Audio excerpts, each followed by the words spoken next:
TRS Bhavan లో మంత్రి హరీష్ రావు మాట్లాడుతున్నారు. లైవ్ చూద్దాం. 20 టీఎంసీల నీళ్లు హెచ్ఎండిఏ ప్రజల అవసరాల కోసం పెట్టడం జరిగింది. అసలు జాతీయ అంతర్జాతీయ జల విధానం ఏం చెప్తుంది? ఎక్కడైనా త్రాగునీరు అన్నిటికంటే ప్రియారిటీ. ఏ ప్రాజెక్టు కంటే ఎవరికంటే కూడా మంచినీరు అనేది చాలా అతి ముఖ్యమైనది. ఇవాళ హెచ్ఎండిఏ మొత్తం కూడా కృష్ణా బేసిన్లో ఉంది. బేసిన్లో ఉన్న హెచ్ఎండిఏకు మంచినీళ్లు వద్దు అనే మూర్ఖుడు ఎవడైనా ఈ ప్రపంచంలో ఉంటాడా? బేసిన్లో లేనటువంటి మద్రాస్ నగరానికేమో ఆ రోజు మంచినీరు తీసుకుపోదామంటే మీరందరూ తలలూపి, బేసిన్లో లేని మద్రాస్కు మంచినీరు ఇవ్వాలంటేనేమో ఎస్ అంటారు. బేసిన్లో ఉన్న హక్కుదారులైనటువంటి మీరు ఇక్కడ 10 ఏళ్ల పాటు ఇక్కడే ఉంటామని మీ రాజధాని నడుపుకుంటామంటున్నటువంటి హెచ్ఎండిఏకు మంచినీళ్ళు ఇవ్వాలంటే ఈ ప్రాజెక్టును అడ్డుకుంటాం అని ఈ ప్రాజెక్టు మీద ఢిల్లీకి కంప్లైంట్ చేస్తారు. మీరు అంటే మీ ఉద్దేశం ఏం కనబడుతుందంటే హైదరాబాద్ అభివృద్ధి చెందొద్దు, హైదరాబాద్ ప్రజలకు తాగడానికి నీళ్లు ఉండొద్దు, హైదరాబాద్ చుట్టూ పరిశ్రమలకు నీటి సౌకర్యం ఉండొద్దు, అంటే హైదరాబాద్ అభివృద్ధి చెందొద్దు. మొదటి నుంచి కూడా మీ కుట్రలు అవే కదా. అంటే తిన్నింటి వాసాలు లెక్క పెట్టడం గురించి వెనకట సామెతలు విన్నాం, కానీ ఇవాళ ఆంధ్ర నాయకులను చూసి తెలుసుకుంటా ఉన్నాం. గతంలో విన్నాం తిన్నింటి వాసాలు లెక్క పెడతారని. ఇవాళ వీళ్ళ పరిస్థితి అట్లే ఉంది. మీరు బతికేది హైదరాబాద్లో, మీరు పెరిగింది హైదరాబాద్లో, కానీ ఆ హైదరాబాద్కు మంచినీళ్ళు వద్దని మాట్లాడేటువంటి ఒక మూర్ఖుల్లాగా ఈరోజు మీరు వ్యవహరిస్తూ ఉన్నారు. నేను ఈ సందర్భంగా హైదరాబాద్లో ఉండేటువంటి సినీ ప్రముఖులు, పారిశ్రామికవేత్తలు, నేను అందరినీ కూడా ఈ తెలుగుదేశం పార్టీ యొక్క వైఖరిని నిలదీయాలని చెప్పి కూడా నేను ఈ సందర్భంగా పిలుపునిస్తా ఉన్నాను. ఇవాళ మా ముఖ్యమంత్రి గారు హైదరాబాద్ను ఒక అంతర్జాతీయ నగరంగా తీర్చిదిద్దాలని, హైదరాబాద్ చుట్టూ పెద్ద ఎత్తున మా ఐటీ మంత్రి గారి ప్రయత్నంతో పరిశ్రమలు వస్తూ ఉంటే మీ కళ్ళల్లో నిప్పులు పోసుకుంటా ఉన్నారు. ఈరోజు మీరు ఇవాళ ప్రపంచమంతా హైదరాబాద్ వైపు చూస్తూ ఉంది. హైదరాబాద్లో పెద్ద ఎత్తున పెట్టుబడులు వస్తూ ఉన్నాయి. అందువల్ల దీన్ని ఎట్లయినా అడ్డుకోవాలనేటువంటి కుట్రలు మీరు ఏం తయారు చేసిందో మాకు తెలియదా? మీరు ఏ రాష్ట్రమైనా ఇండస్ట్రీస్ అభివృద్ధి కోసం ఏం చెప్తారు? మా దగ్గర పెట్టుబడులు పెట్టండి, నీరుంది, కరెంటు ఉందని చెప్తారు. కానీ వీళ్ళు ఏం తయారు చేసిండ్రు? తెలంగాణలో పెట్టుబడులు పెట్టకండి, అక్కడ కరెంటు లేదు, నీరు లేదు, అక్కడ నక్సలైట్లు ఉన్నారని చెప్పినటువంటి మనుషులు మీరు. అసలు ఈ రకంగా ప్రపంచంలో ఎవరు ఉండరు. నేను అభివృద్ధి చెందాలి, నాతో పాటు పక్కవారు అభివృద్ధి చెందాలని కోరుకుంటారు. కానీ మీరు పక్కవాడు చెడిపోవాలి, మేము మాత్రమే అభివృద్ధి చెందాలనేటువంటి రకం మీ రకం. ఇవాళ గతంలో కూడా మీ పద్ధతి ఎట్లుండే? తెలంగాణ రాష్ట్రం కొత్తగా ఏర్పడేటువంటి సందర్భంలో తెలంగాణలో కరెంటు ఇబ్బంది వస్తే మీ దగ్గర కరెంటు ఉన్నా ఇవ్వమన్నా ఇవ్వలే. శ్రీశైలంలో మేము కరెంటు తయారు చేసుకుంటుంటే ఆ రోజు కూడా కృష్ణా బోర్డుకు కంప్లైంట్ చేసిండు ఇదే దేవినేని ఉమా. ఆ రోజు తెలంగాణ రైతాంగం పంటలు ఎండిపోవాలి, తెలంగాణలో పరిశ్రమలు ఉండకుండా తరలిపోవాలనే కుట్రతో ఆ రోజు శ్రీశైలంలో జల విద్యుత్తును ఉత్పత్తి చేయడాన్ని అడ్డుకునే ప్రయత్నం చేసిండ్రు. ఈరోజు వలసలతో తల్లడిల్లుతున్న పాలమూరు జిల్లాకు సాగునీరు అందించే ప్రయత్నం, హైదరాబాద్కు త్రాగునీరు అందించే ప్రయత్నం, హైదరాబాద్ చుట్టూ ఉండే పరిశ్రమలకు నీరందించేటువంటి ఒక ప్రయత్నం తెలంగాణ ప్రభుత్వం చేస్తూ ఉంటే దీన్ని కూడా అడ్డుకునేటువంటి ప్రయత్నం చేస్తున్నారు. అంటే మీరు ఎంత అవకాశవాదులు, మీరెంత పచ్చి దగా మోసం మీ నాయకులది మీద ఉంటుందంటే ఇవాళ ఒక ఉదాహరణ. మీరేమంటున్నారు? ఇవన్నీ కొత్త ప్రాజెక్టులట, అనుమతులు తీసుకోకుండా కడుతున్న ప్రాజెక్టులు అంటున్నారు. ఈ ఉమ్మడి రాష్ట్రంలో ఆంధ్రప్రదేశ్ రాష్ట్రంలోనే దిండి ప్రాజెక్టుకు 2007వ సంవత్సరంలో ఇచ్చినటువంటి జీవో ఈ జీవో. మేం చెప్పలే, 2007 అంటే ఇవాళకి 8-9 సంవత్సరాల క్రితం ఇచ్చిన జీవో. అప్పుడే డిపిఆర్ కూడా తయారైంది. మేము కొత్తగా ఏం చేస్తలేం. 2007లో అప్పటి ముఖ్యమంత్రి రాజశేఖర రెడ్డి గారు ఉన్నప్పుడు జీవో నంబర్ 159 ద్వారా దిండి ప్రాజెక్టుకు డిపిఆర్ తయారు చేయండి అని 1,30,00,000 రూపాయలు శాంక్షన్ చేస్తూ ఇచ్చినటువంటి జీవో ఈ జీవో. ఆ రోజే డిపిఆర్ తయారైంది 30 టీఎంసీలతోని. ఆ డిపిఆర్నే మేము యథావిధిగా అమలు చేశామే తప్ప కొత్తగా చేసింది ఏం లేదు. ఇది ఉమ్మడి రాష్ట్రంలో ఇచ్చిన జీవోనా కాదా దేవినేనుమా? సమాధానం చెప్పాలని నేను అడుగుతా ఉన్నా. పాలమూరు ఎత్తిపోతల పథకం, ఇది కూడా మేము కొత్తగా చెప్పింది ఏం లేదు. జీవో నంబర్ 72 8/8/2013 ఉమ్మడి రాష్ట్రంలో పాలమూరు ఎత్తిపోతల పథకానికి సర్వే చేయాల్సిందిగా అప్పటి ముఖ్యమంత్రి కిరణ్ కుమార్ రెడ్డి ఇచ్చినటువంటి జీవో ఈ జీవో. ఏం చెప్తారు ఇందులో? Mahabub Nagar has proposed the Palamuru lift irrigation scheme to irrigate an ayacut of about 10 lakh acres in Mehboob Nagar, Rangareddy and Nalgonda district, en route drinking water to all the villages in 3 districts by lifting 70 TMC of flood water in 35 days, 2 TMC per day, 4 stages from foreshore of Jurala, Seychelles. అంటే 70 TMCల నీళ్లను మిగులు జలాలను వరద జలం 70 TMCల వరద జలాలను ఉపయోగించుకోవడానికి అప్పటి కిరణ్ కుమార్ రెడ్డి ప్రభుత్వం ఇచ్చిన జీవో ఇది. కొత్తగా మేము ఏం చేసింది ఏం లేదు. ఇవాళ మా ముఖ్యమంత్రి గారు నిన్న శంకుస్థాపన చేసింది ఏంది? 90 TMCలతో చేసినాం. 20 TMCలు హైదరాబాద్ నగరానికి మంచినీరు, 70 TMCలతోని మహబూబ్ నగర్, రంగారెడ్డి, నల్గొండ జిల్లాలోని 10 లక్షల ఎకరాలకు నీళ్ళు ఇవ్వడం కోసమే ఇచ్చాం. కొత్తగా మేము ఏం చేసాం? ఇందులో కొత్తదనం ఏముంది? అంటే ఉమ్మడి రాష్ట్రంలో మీరు ఇచ్చిన జీవోలన్నీ మాకు చెక్కలిగిలితలు పెట్టడానికా? మమ్మల్ని మోసం చేయడానికా? మమ్మల్ని దగా చేయడానికా?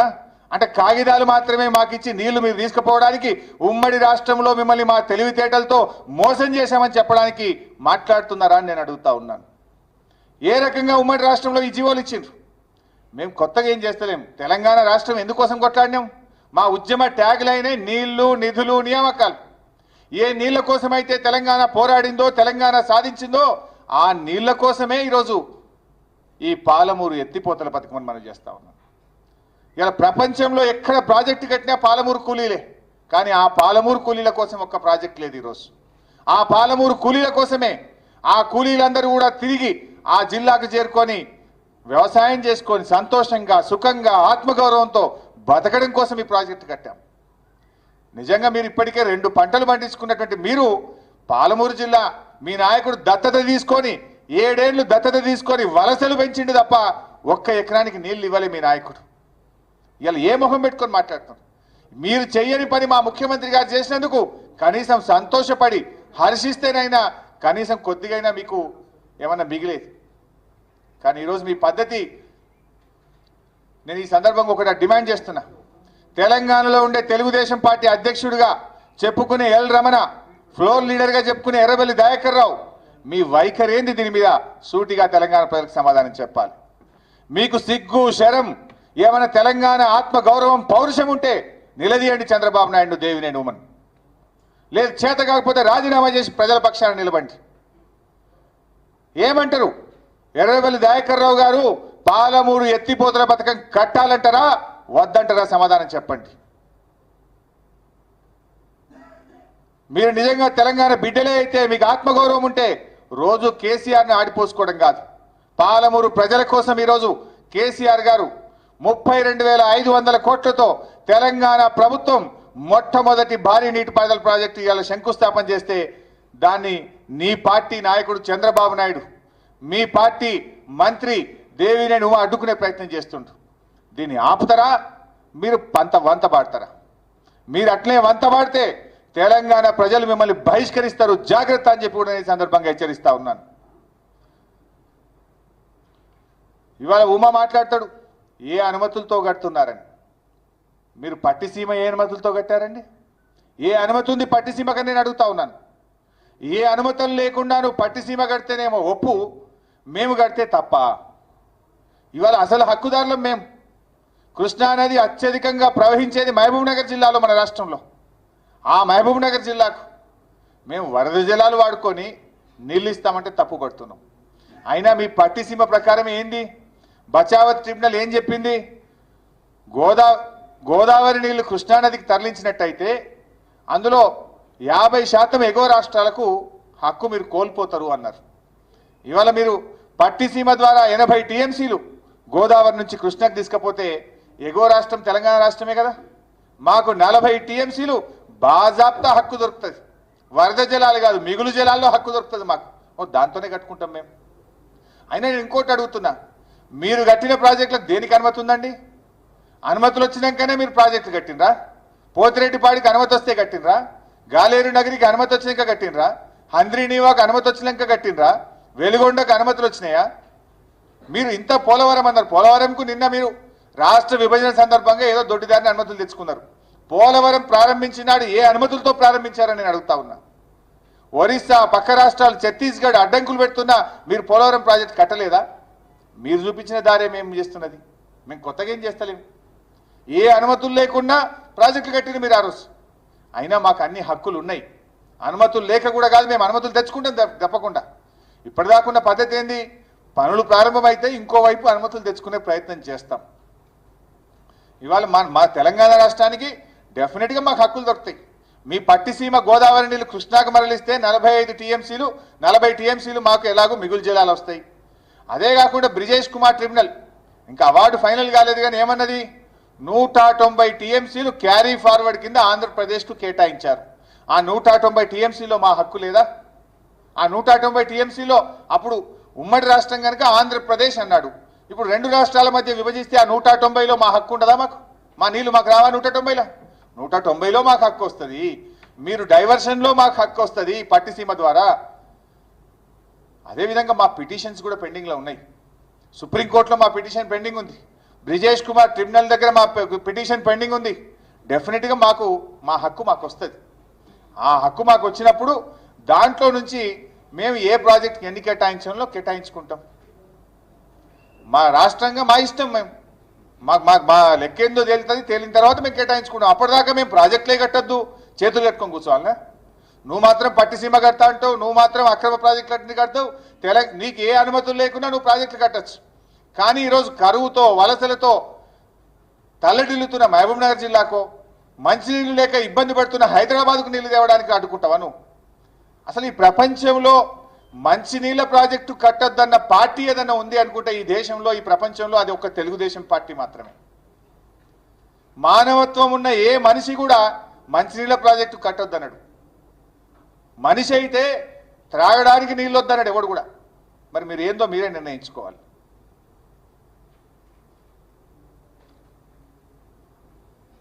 అంటే మాకు రైతులు లేరా? మాకు ప్రజలు లేరా? మా హైదరాబాద్ ప్రజలకు నీళ్ళు వద్దా? మా రైతుల కాలువల కింద నీళ్ళు వద్దా? రైతులంటే ఆంధ్రప్రదేశ్లో ఉంటారా? మా రైతులు మనుషులు గారా? మా రైతులకు హక్కు లేదా? మా రైతులు ఈ దేశంలో పౌరులు కాదా? అంటే మీరు ఏ రకంగా మీరు మాట్లాడతారని నేను అడుగుతా ఉన్నాను ఈరోజు. సో బేసిన్లో ఉన్న మహబూబ్నగర్కు నీళ్ళు వద్దనే హక్కు మీకు ఎక్కడిది? బేసిన్లో ఉన్న హెచ్ఎండిఏకు త్రాగునీరు వద్దనేటువంటి హక్కు మీకు ఎక్కడిది? అంటే మీదంతా కూడా తెలంగాణ ప్రజల్ని మోసం చేసేటువంటి కథ. జీవోలు అయితే ఇస్తారు, అంటే మేము జీవోలే ఉండాలి మాకు. ఇది ఉమ్మడి రాష్ట్రంలో ఇచ్చిన జీవోలు కాదా? ఏ ప్రాతిపదికన ఇచ్చిన జీవోలు ఆ రోజు? నీళ్లు లేవనిచ్చిండ్రా? నీళ్లు ఇవ్వద్దు, ఇది కేవలం జీవో మాత్రమే ఇస్తాం, తెలంగాణ ప్రజల్ని మోసం చేస్తాం, ప్రాజెక్టు కట్టమని జీవోలు ఇచ్చిండ్రా? మీరు ఇచ్చిన జీవోలనే మేము అమలు చేస్తున్నాం.